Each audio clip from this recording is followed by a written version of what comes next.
हिंदू धर्म में अनगिनत पौराणिक कथाएं प्रचलित हैं। पौराणिक कहानियों में राजाओं, महाराजाओं, महान योद्धाओं और अप्सराओं का खूब जिक्र मिलता है। ऐसी ही एक पौराणिक कहानी है उर्वशी और पुरुरवा की। अप्सराओं और मानव के बीच पनपे प्यार की कई कहानियां मिलती हैं, पर उर्वशी और पुरुरवा की कहानी बहुत ही दुख भरी है। यह कहानी प्यार, करुणा, ईर्ष्या और दुखद की कहानी है। आइए सुनाते हैं।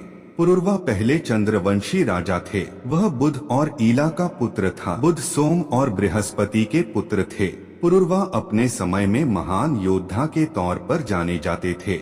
असुरों के खिलाफ कई युद्धों में खुद इंद्रदेव ने पुरुरवाओं से मदद मांगी थी। एक बार इंद्रदेव के दरबार की एक अप्सरा उर्वशी स्वर्ग की जिंदगी से ऊब गई और कुछ समय के लिए धरती पर आ गई। उर्वशी को स्वर्ग से ज्यादा पृथ्वी लोक की जिंदगी अच्छी लगने लगी। उसे यहाँ की भावनाओं से भरी जिंदगी भा गई। कुछ दिनों तक पृथ्वी पर रहने के बाद उर्वशी को स्वर्ग लोक लौटना था। उर्वशी अन्य अप्सराओं के साथ स्वर्ग को लौट रही थीं। तभी एक राक्षस ने उनका अपहरण कर लिया। पुरुरवा ने राक्षस को उर्वशी का अपहरण करते हुए देख लिया। उसने अपने रथ से राक्षस का पीछा किया और उर्वशी को राक्षस के चंगुल से छुड़ा लिया। इसी दौरान उर्वशी और पुरुरवा का एक दूसरे से स्पर्श हो गया। पहली बार स्वर्ग अप्सरा उर्वशी का किसी मानव से स्पर्श हुआ था। उर्वशी के मन में भी पुरुरवा के प्रति आकर्षण उत्पन्न हो गया। वहीं पुरुरवा भी स्वर्ग लोक की अप्सरा उर्वशी पर मोहित हो गया था। लेकिन उर्वशी को तो स्वर्ग लौटना था, इसलिए वह पुरुरवा से मन की बात न कह सकी।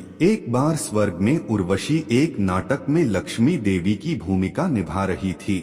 उर्वशी के मुंह से अपने प्रियतम के तौर पर पुरुरवा का नाम निकल गया, जबकि उर्वशी को भगवान विष्णु का नाम पुरुषोत्तम लेना था। नाटक को निर्देशित कर रहे भरत मुनि इससे क्रोधित हो गए और उन्होंने उर्वशी को श्राप दे दिया कि क्योंकि वह एक मानव के प्रति आकर्षित हो गई है, इसलिए अब उसे धरती पर ही रहना होगा और मानवों की तरह संतान भी पैदा करनी होंगी।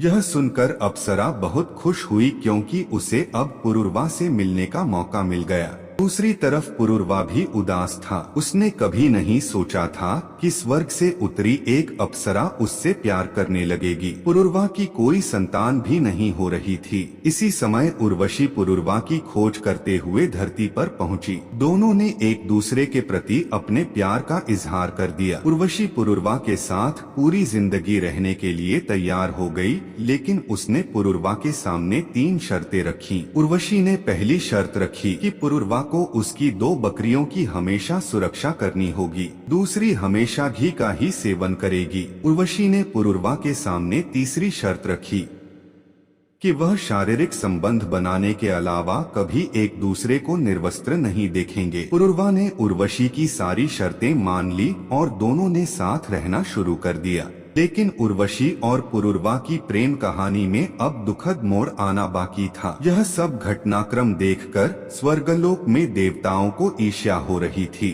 उर्वशी और पुरुरवा के बीच का यह प्रेम उनसे बर्दाश्त नहीं हो रहा था। उर्वशी के जाने के बाद स्वर्ग की रौनक भी जैसे कहीं चली गई थी। देवताओं ने उर्वशी और पुरुरवा को अलग करने के लिए एक योजना बनाई। एक रात गांधर्वों ने उर्वशी की बकरियों को चुरा लिया। जब बकरियों की आवाज उर्वशी ने सुनी तो उसने राजा पुरुरवा से उन्हें बचाने के लिए कहा। उस दौरान पुरुरवा निर्वस्त्र थे। बकरियों को बचाने की जल्दी में वह निर्वस्त्र ही बाहर निकल गए। इसी समय देवताओं ने स्वर्ग से बिजली चमका दी और उजाला कर दिया। इस उजाले में उर्वशी और पुरुरवा ने एक दूसरे को निर्वस्त्र देख लिया। तीसरी शर्त टूटते ही उर्वशी को स्वर्ग जाना पड़ा। वह बहुत ही दुखी मन से राजा पुरुरवा को छोड़कर जाने लगी। हालांकि उर्वशी पुरुरवा से हुए बच्चे को अपने साथ ले गई। उर्वशी ने कुछ समय बाद राजा पुरुरवा से कुरुक्षेत्र के निकट आने के लिए कहा, ताकि वह पुरुरवा को बच्चा सौंप सके। बाद में कुछ ऐसे घटनाक्रम हुए जिसकी वजह से उर्वशी को कई बार धरती पर आना पड़ा। इस दौरान पुरुरवा और उर्वशी के कई बच्चे हुए। दोस्तों, हमारी जानकारी कैसी लगी कमेंट करके जरूर बताएं। अगर वीडियो अच्छा लगा तो लाइक करें, चैनल पर नए हो तो चैनल को सब्सक्राइब करें। धन्यवाद।